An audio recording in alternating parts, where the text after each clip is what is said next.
What's up, family? Welcome back to another legendary Top of the Moot reaction video. Let's go. I just want to first thank your comments on things like political correctness and the obsession of certain elements of the left on campuses to screen out discourse, because I genuinely think that is an issue and problem in status quo. But following on from that, I just want to pick your thoughts on what you say about freedom of speech and discussions in general, right? Because you basically flagged that, I think, in your answers just then, that freedom of speech has an instrumental purpose. It's there to help us find truth, correct me if I'm wrong, to identify the correctness or the logos against the possible consequence of blood and death. So here's the question, right? If I, as an individual, am affected by discourse in a way that doesn't cause physical violence, so that's not bound by hate speech laws and whatnot, but makes me feel so deeply uncomfortable that I don't belong to society or this community, or when I say something, whenever I try to say something, I'm ridiculed because of my race, the way I talk, or my gender, or the way I behave, then surely that means that my valuable insight to contribute towards logos, towards the pursuit of truth, is shut out by other people's more vociferous speech and more dominant speech. And this is what we see in cases of campuses, whether it be from the right or the left, of people using very violent and loud language to drown out dissent, to drown out those who oppose them on campuses, in society and whatnot. From Donald Trump to people in Swarthmore, we've seen this happen. So wouldn't you say that the attempt to claw back or the right of freedom of speech isn't so far absolute as instrumental? And based on that, therefore, there are some cases where freedom of speech of some individuals can be curtailed if we want to get the better appreciation of the logos and a better inclusion of more voices that are currently being shut out as a result of the extremity and radicalism of those select few. Wouldn't you say that's the case? Thank you. Well,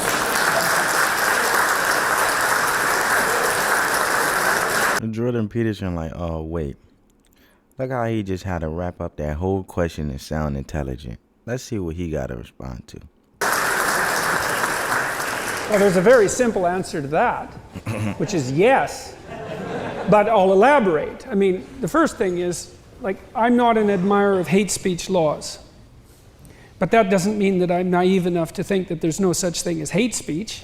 So obviously, if you've ever been involved in an extremely serious argument, you know perfectly well that there's such a thing as hate speech, because you've probably uttered some. So, you know. Yeah, saying something you don't mean out of anger. So, and there's also no doubt that there are forms of speech that are utterly reprehensible, and some of those are actually already punished by law. You can't incite to violence, you can't libel someone, right? So we have some restrictions already on what's acceptable discourse.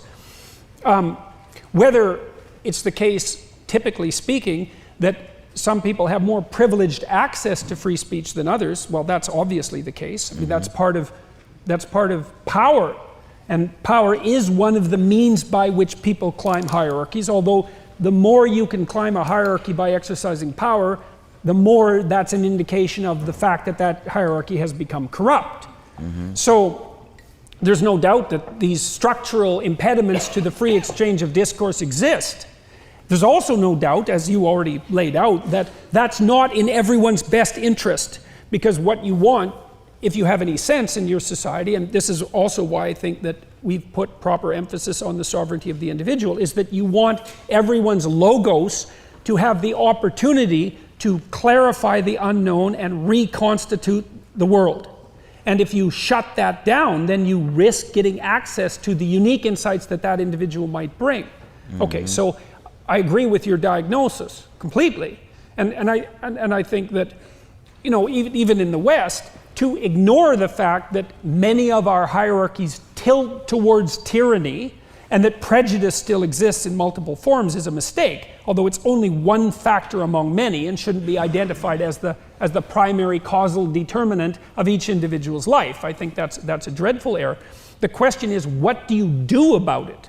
And the devil's in the details. And as I said already, I'm not an admirer, for example, of hate speech laws, even though there's plenty of hateful speech, because I think the best thing to do is to leave free speech alone as much as you possibly can. Not because that will result in the perfect conditions for free speech, but because anything else that you're likely to do is going to make it worse rather than better. And so that's how it looks to me.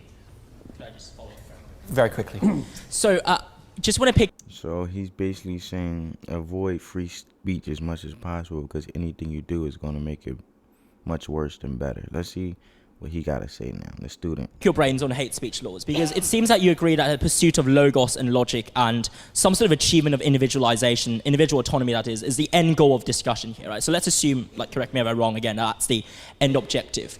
Here's the thing, it seems No, that... I wouldn't say that exactly. I wouldn't say that exactly. I think that's too individualistic. Run that back. Exactly. If I'm wrong again, that's the individual autonomy that is the end goal of discussion here, right? So let's assume, like, correct me if I'm wrong again, that's the end objective.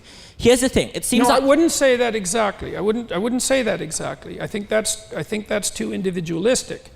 I would say that what you want is two things happening simultaneously, is that you want to maximize individual development, but you want to do that in a way that brings the greatest amount of harmony simultaneously possible to the familial unit and also to the broader social unit. So those interests have to be stacked. It's like what's best for you, but that's also in a manner that's best for your family and for your community. So it's not purely individual. So on that basis of achieving communal harmony and individual freedom at the same time, wouldn't you say that there's certain forms of free speech or hate speech that are so vehement and so de-dignifying that it disrupts both local harmony within communities, but also makes individuals feel as if they can't really engage in retaliatory, clarificatory discourse against them because they fear the potential repercussions, even if it doesn't lead to violence. They just fear it so much that it might irrationally or rationally even drive them to not speak. Happens all the time.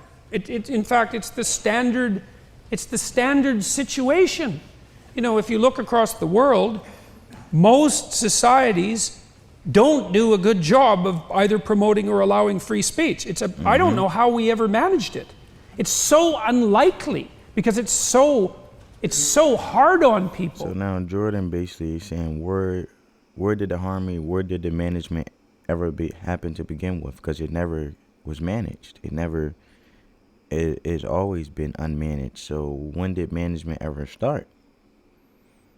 And hard on those who occupy positions of power in tyrannical hierarchies, that I can't believe that any society's ever managed to figure it out at all.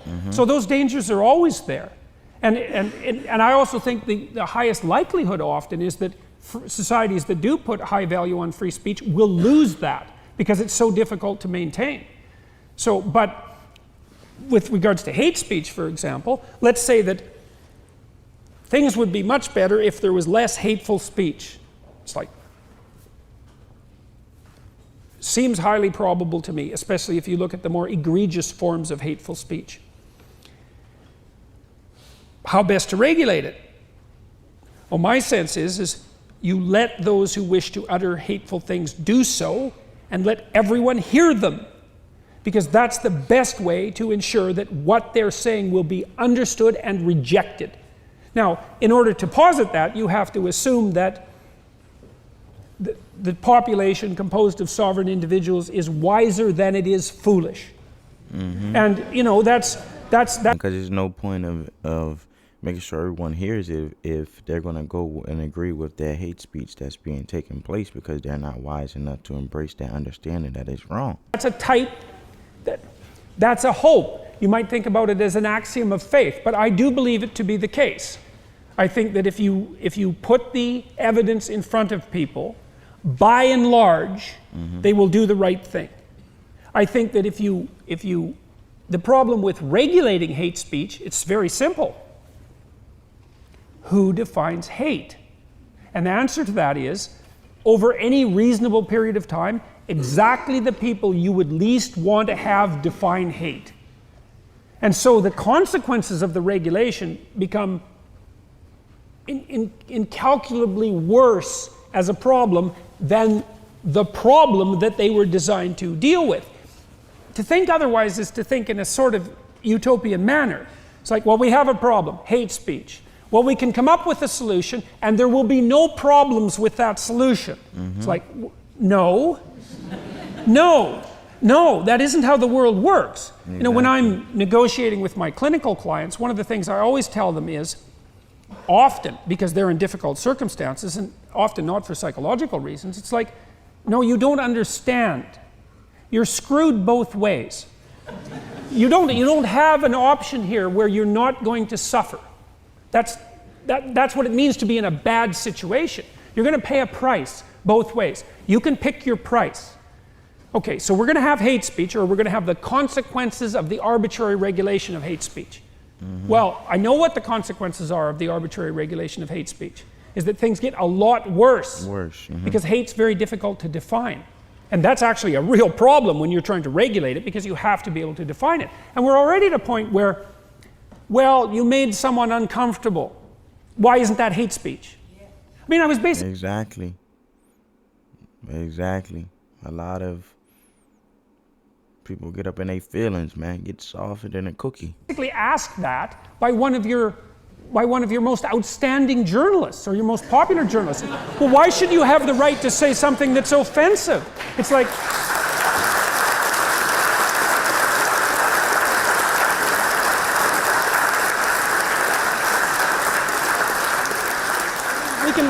We can think that through. Let's think that through for a minute. So, I mean, my riposte to her, essentially, although this wasn't directly it, was that's not a very smart question for a journalist to be asking, right?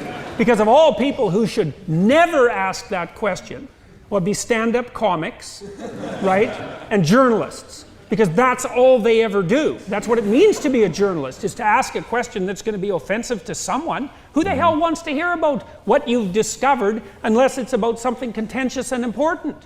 So it was a jaw-dropping question as far as I was concerned. And the fact that it was a jaw-dropping question was part of the reason why that video went viral. Okay, so now let's think about offensiveness as part of hate. Okay, so the first thing we might say is that you really need to think when you have a difficult problem.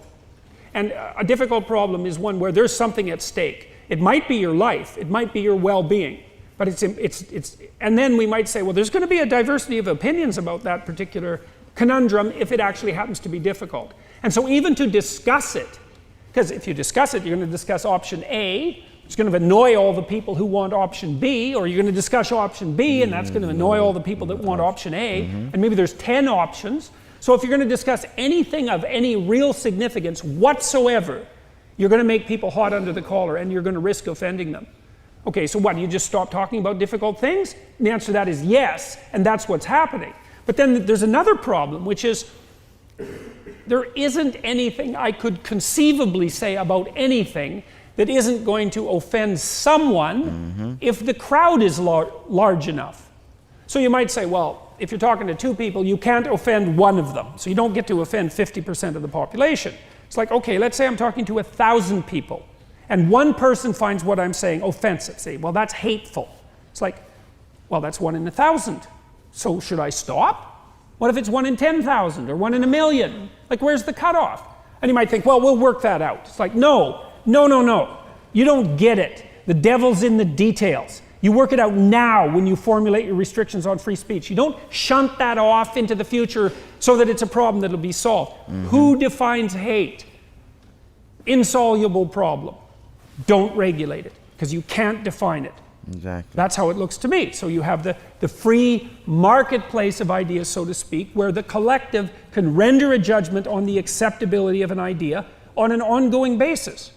And that isn't a great solution, because we don't have great solutions. We have partial, fragmentary solutions that make us somewhat less abjectly miserable than we might be. That's what we have. And if we try to eradicate that kind of risk completely, all we do is magnify a different kind of risk. Thank you.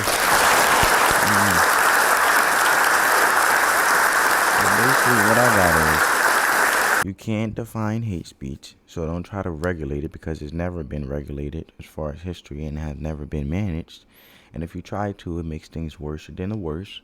And then on top of that, you have to define the restrictions of the hate speech right then and there. Don't wait later and try to create harmony within the community, because then later on, you're still gonna have. It's like darn if you do, darn if you don't, on each side of the spectrum. So just like he said, you're going to suffer from each side of it when it comes in regards of hate speech.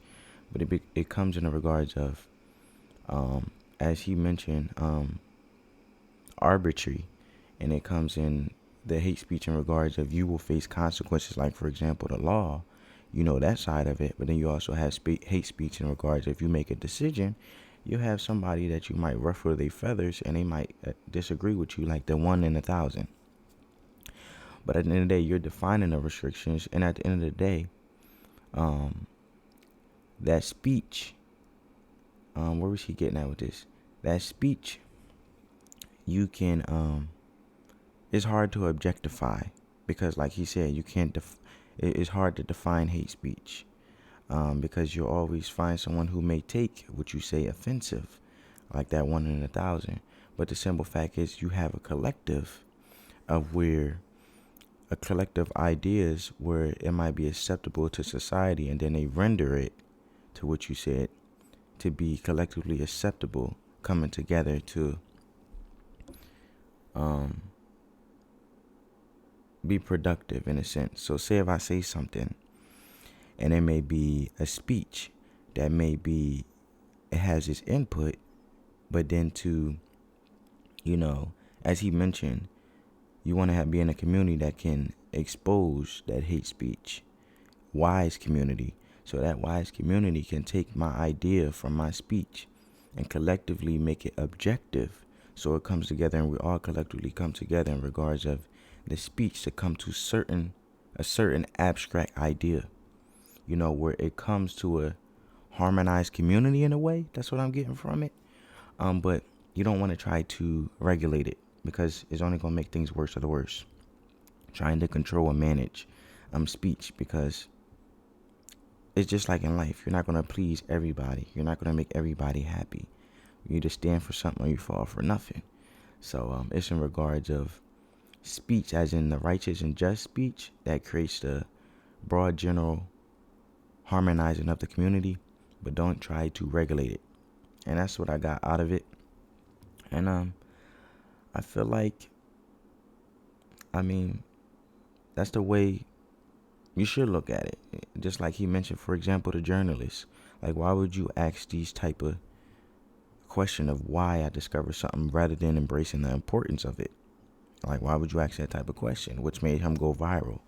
But anyway, family, if you're new to the channel, come join the family. Hit that subscribe button, turn your post notifications on, get this video a big thumbs up, man. Subscribe to that YouTube algorithm, is totally free.